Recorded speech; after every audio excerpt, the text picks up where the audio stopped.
नमस्कार दोस्तों। तो देखिए यहाँ हाइगेन्स के तरंग सिद्धांत के अनुसार प्रकाश के प्रवर्तन का जो नियम है वो सिद्ध करने वाले हैं। ठीक है, तो चलिए आइए और देखिए सिद्ध क्या करने वाले हैं।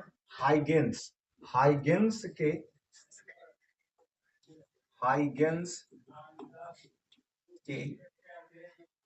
तरंग सिद्धांत के अनुसार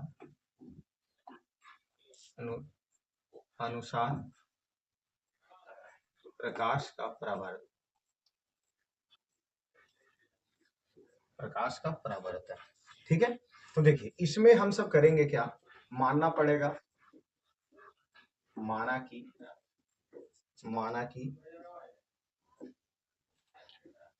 जेड और जेड डैश एक समतल दर्पण है। ठीक है, यहां हम फिगर बना लेते हैं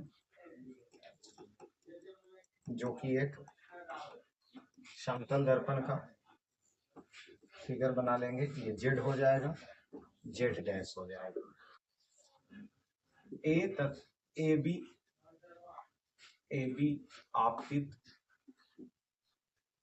बी आपतित प्रकाश की किरणें हैं।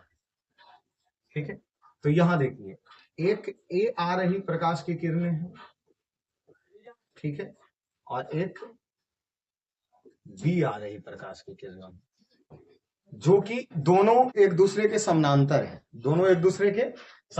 एकदम पैरेलल रूप में आएंगे। ठीक है, इसको एकदम पैरेलल रखिए, एकदम समानांतर होना चाहिए। ठीक, ये बी है। ठीक है, अब यहां ए से इसको मिला देना है और यहां पे ये 90 डिग्री का कोण बनाएगा। ठीक है, उसके बाद तो यही चीज यहाँ ए बी आपतित प्रकाश की किरणें हैं। ठीक है, जो समांतर, यहां देखिए ए प्रकाश टी सेकंड में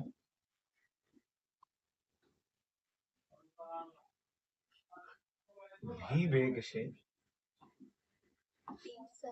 हाँ तो टी सेकंड या समय वही हुआ ना, भी वेग से पहुंचती। ठीक है, और अब यहां समझिए कि जिस समय प्रकाश ये यहां तक आया तो ये प्रकाश इतना दूर ही पहुंचा। अब है कि ये जो ए प्रकाश है, ये ए प्रकाश है, इस तरीके से होंगे, उतना ही समय में ये बी प्रकाश ए डैश बिंदु पर पहुंचेगा। अर्थात ये ए प्रकाश जितना समय में यहां बी डैश बिंदु पर पहुंचा, उतना ही देरी में ये बी प्रकाश ए डैश पर पहुंच रहा है। बातों को गौर से समझिएगा, जितना समय में ए प्रकाश इस बी डैश बिंदु पर पहुंच रही है, उतना समय में ये बी प्रकाश ए डैश बिंदु पर पहुंच रही है। ठीक है, तो अब यहां हम सब ये करेंगे कि ए प्रकाश को बी डैश बिंदु पर पहुंचने में जो टी समय लगता है, टी समय में बी प्रकाश ए डैश बिंदु पर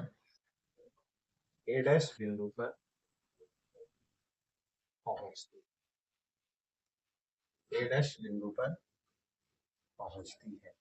अर्थात यहां समझ लीजिए दोनों प्रकाश की चाल सेम ही होंगे, तो यहां से हम दूरी बराबर चाल गुना समय।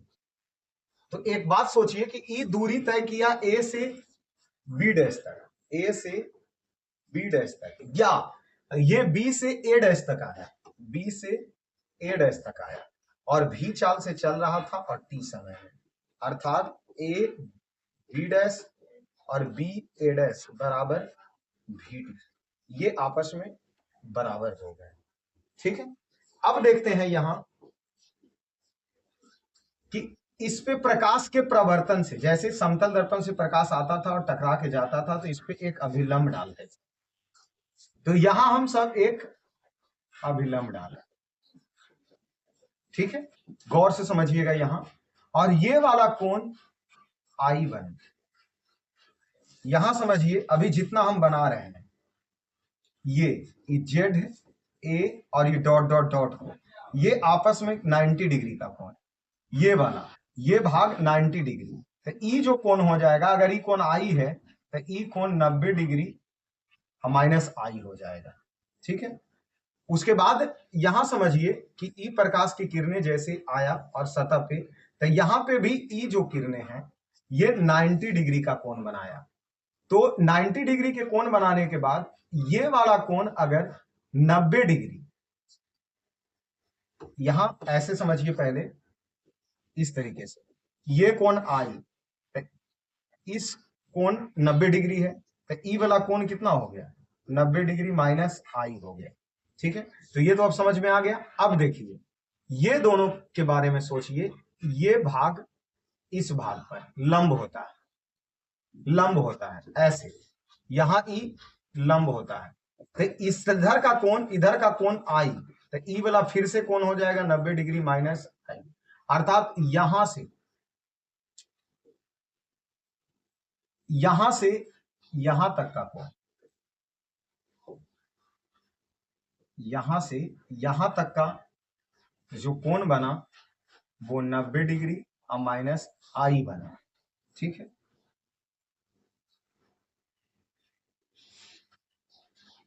अब समझिए ये कोण यहां से यहां 90 डिग्री, यहां से यहां 90 डिग्री, और एजा से एजा समझिए कि 90 डिग्री माइनस आई है, तो ये वाला जो त्रिभुज के अंदर का कोण बनेगा वो कोण आई बनेगा, ये कोण क्या बनेगा, आई बनेगा।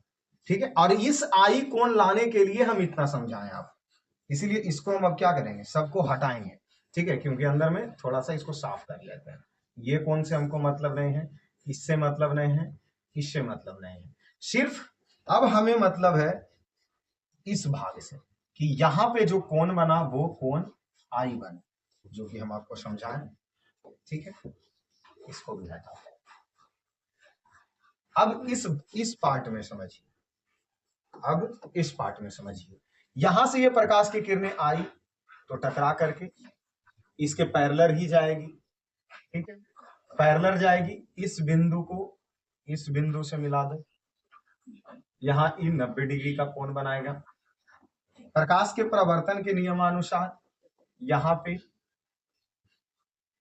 एक लंब खींच दो, लंब खींचने के बाद फिर इस तरफ भी समझना है वही चीज कि यहां से यहां तक कोण आर बना, और ई वाला पूरा कोण होता 90 डिग्री, तो ई निचल का कोण हो जाएगा 90 डिग्री माइनस आर। उसी प्रकार ई भी इस पर लंब है, तो ई वाला कोण यहां से यहां आर, तो ये वाला जो शेष ये कोण जो बच रहा है ये कोण बनेगा 90 डिग्री और माइनस आर, और फिर ये कोण पूरा यहां बन जाएगा आर, मतलब हमें सिर्फ यहां कोण आर से मतलब है। ठीक है, तो ये सबको हम हटा देते हैं, इसको भी हटा देते हैं, इसको भी, इसको भी, इसको भी। ठीक है, तो यहां कोण बन गया हमारा क्या, आर बन गया। ठीक है, अब कोण भी हम बना दिए हैं, अब आगे चलते हैं। देखिए आगे क्या करेंगे हम, यहां तक कंप्लीट है। यहां देखिए त्रिभुज, अब एक समकोण त्रिभुज आपको नजर आ रहा हो, समकोण त्रिभुज, कौन से त्रिभुज में चलना है प्यारे बच्चों, ए बी ए डैश, जितना दूर हम रेड किए हैं उस त्रिभुज में चल, समकोण त्रिभुज ए बी ए डैश। यहां देखिए कोण आई बन रहा है यही त्रिभुज के अंदर, तो साइन आई बराबर, अतः साइन थीटा बराबर क्या हो जाएंगे, साइन थीटा बराबर लंब बटा कर्ण। तो इसका लंब देखिए ये है और लंब ये है, तो यहां 90 डिग्री, तो इसके सामने कर्ण ये हो गया, तो लंब क्या हो गया, ए बी, लंब हो गया ए बी, और इसका कर्ण हो गया ए ए डैश। फिर से इसका लंब हो गया ए बी और इसके कर्ण हो गए ए डैश बी डैश, ए डैश, क्योंकि ये कर्ण हो गए ए डैश। इसको समीकरण 1 बना दिए। फिर त्रिभुज में अब चलने वाले हैं, त्रिभुज में हम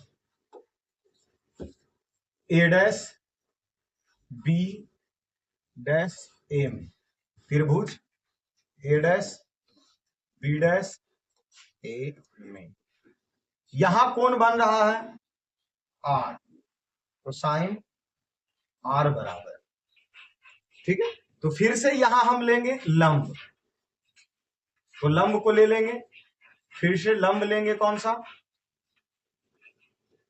ए डैश बी डैश बटा ए डैश।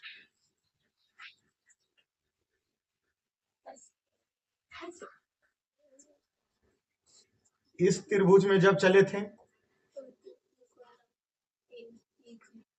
तो इसका लंब ये होगा, ठीक है।